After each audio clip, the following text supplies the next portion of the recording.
சரி, இப்போ சென்னை மாதிரியான நகரங்கள்ல பார்த்தீங்கன்னா, கம்யூனிட்டி லிவிங் அப்படிங்கிறது ரொம்ப பிரபலம் ஆயிருச்சு. மக்கள் அதை ஏத்துக்க ஆரம்பிச்சுட்டாங்க. வில்லாஸ் இருக்கும், கூடவே அபார்ட்மெண்ட்ஸ் இருக்கும் அப்படிங்கிற விஷயம். மதுரை மாரியான நகரங்கள்ல கம்யூனிட்டி லிவிங் அப்படிங்கிறது ஏன் ரொம்ப தேவை அப்படின்னு நம்ம நினைக்கிறோம்? ஒரு கேட்டட் கம்யூனிட்டிக்குள்ள மக்கள் வசிக்கணும் அப்படின்னு ஏன் முதல்ல ப்ரிஃபர் பண்றாங்க? நீங்க ஏன் அதை மக்களுக்கு சஜெஸ்ட் பண்றீங்க? சார், இப்போ சென்னை, கோயம்புத்தூர்லாம் ஆல்ரெடி பண்ணிட்டாங்க. இப்போ தான் மதுரை மக்கள் கொஞ்சம் கொஞ்சமாக அதை பற்றி அதில் இருந்தால் எவ்வளோ வசதிகள் இருக்கும் அப்படிங்கிறது இப்போ தான் அவங்களுக்கு தெரிய ஆரம்பிக்குது. இப்போ நல்லா இப்போ வர நாங்களும் பார்த்தீங்கன்னா இப்போ அதுக்குள்ளே வந்துட்டோம்.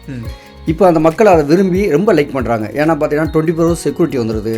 ரெண்டாவது வீட்டில் பார்த்தீங்கன்னா full and full safety plus அந்த தண்ணி பிரச்சனை அதெல்லாம் எதுவுமே கிடையாது. இப்போ ஒரு மெயின்டைன் பண்ணுறதுக்குன்னா டெய்லி நம்ம வீட்டில் வாட்டர் டேங்கில் தண்ணி இருக்கா இல்லையா அப்படிங்கிற பார்க்குற பிரச்சனைலாம் தேவையில்லை. ஏன்னா ஆட்டோமேட்டிக்காக எப்போயுமே எந்த நேரம் தண்ணி வரும். ரெண்டாவது பழக்க வழக்கத்துக்கும் பக்கத்தில் வீடுகள்லாம் பார்த்தீங்கன்னா ஒரு கம்யூனிட்டியில் இருக்கனால எல்லாருமே பழக்க வழக்கத்துக்கும் ஒரு ஃபேமிலி மாதிரி எல்லாருமே பழகிக்கிறாங்க.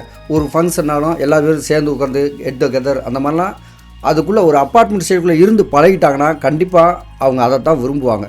மதுரை மக்கள் வர்றதுக்கு கொஞ்சம் யோசிக்கிறாங்க. ஆனால் சில பேர் இப்போ தான் வர ஆரம்பிச்சிருக்காங்க. இனி போக போக வர்ற காலகட்டத்தில் மதுரையும் சென்னை மாதிரி எல்லாருமே அப்பார்ட்மெண்ட்டில் மேக்ஸிமம் 50% மேலே வந்துடுவாங்க சார்.